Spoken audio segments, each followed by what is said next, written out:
There's this quiet crisis happening inside so many companies, and it's got nothing to do with the market or with competitors. It's all about employee engagement. And this is something that has a massive, and I mean massive, impact on everything from your productivity all the way down to your bottom line. So let's dive in and really see what's going on under the surface. I want you to picture your company as a boat. Pretty simple, right? Now, to get anywhere, to win the race, you need every single person on that boat rowing together in the same direction. But what happens when some of them just stop rowing? Or even worse, what if some of them start drilling holes in the bottom of the boat? This leads us to a really critical question that every leader has to ask. Who is sinking your boat? So this chart here really breaks it down. Studies show that your workforce right now probably fits into these three groups. First, you've got the paddlers. These are your stars, about 30% of your people. They're engaged, they're motivated, they're the ones actually pushing the company forward. Then you have this huge group, 52%, who are basically passengers. They're just along for the ride. They do the absolute bare minimum to get by. And then you've got the last 18%, the sinkers. And these are the folks who are actively disengaged, and trust me, they can cost you everything. Okay, let's put some hard numbers to this, because the engagement crisis isn't just some small HR issue, it's an epidemic, and the scale of it is pretty staggering. Get this, 7 out of every 10 workers in the US are not engaged in their jobs.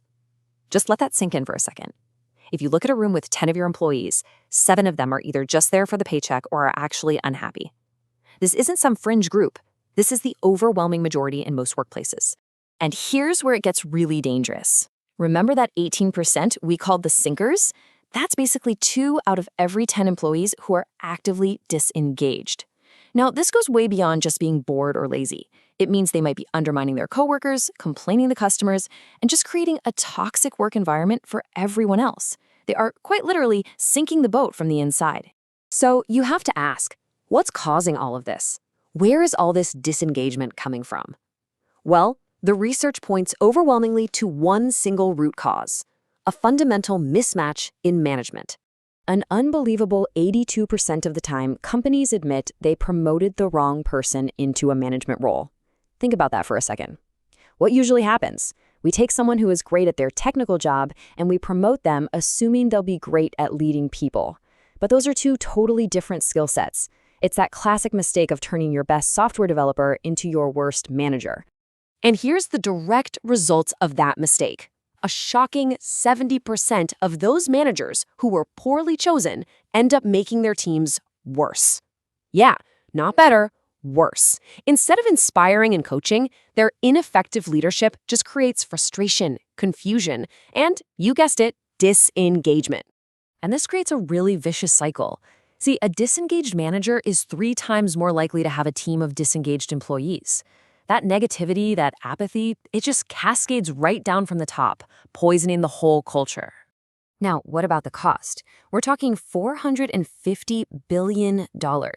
That's what bad management and the resulting disengagement cost U.S. companies every single year in lost productivity. This isn't just a people problem, it's a massive, self-inflicted financial anchor. Okay, that was a lot about the problem. It's pretty bleak, right? But let's shift gears and talk about the solution. And it's not about just making employees satisfied or happy with pizza parties. It's about achieving something way deeper, something much more powerful: true engagement. The real goal is right here on the screen: unlocking an employee's potential. But, and this is the important part, it's not a one-way street where the company just demands more and more. It has to be a mutual commitment where both the employee and the company are genuinely invested in making each other successful. So what does that really mean in practice? It means you're capturing both their head, their logical buy-in to the strategy, and their heart, their emotional connection to the mission. It's about creating an environment where people feel so connected that they want to go that extra mile. They want to see the company succeed because they feel like its success is their success too. This quote just nails it perfectly.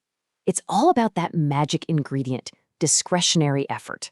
That's the extra work, the brilliant idea in the shower, the helping hand a coworker doesn't have to give, but chooses to give.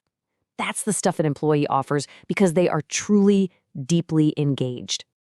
Now for the exciting part. When you get this right, when you actually build an engaged culture, the return on that investment is, well, it's absolutely mind-blowing.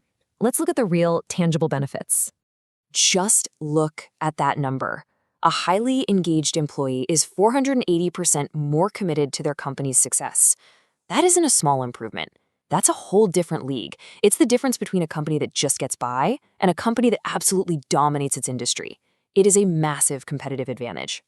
And when you compare the two types of teams side by side, well, it's night and day.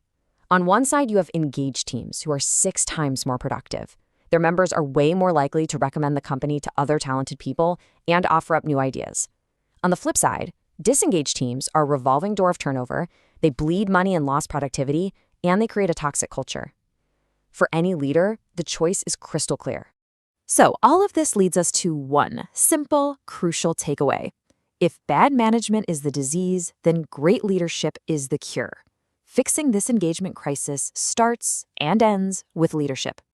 And the good news is, the path forward isn't some complicated secret. It really boils down to 3 core things that leaders need to do. First, build trust. You do that by genuinely caring about your people as human beings, not just as numbers on a spreadsheet. Second, you have to be the role model. Don't just talk about the company values, live them every single day. And third, demonstrate competence. Guide your team effectively and show them you know how to lead them to a win. It all comes down to trust, example, and skill. And so we end right back where we started, with a question for you to take back to your own organization. Take a hard, honest look at your leaders, and maybe even at yourself. Is your leadership creating a team of paddlers, unlocking everyone's potential and driving that boat forward? Or are you, maybe even without realizing it, helping to sink the boat? Something to think about.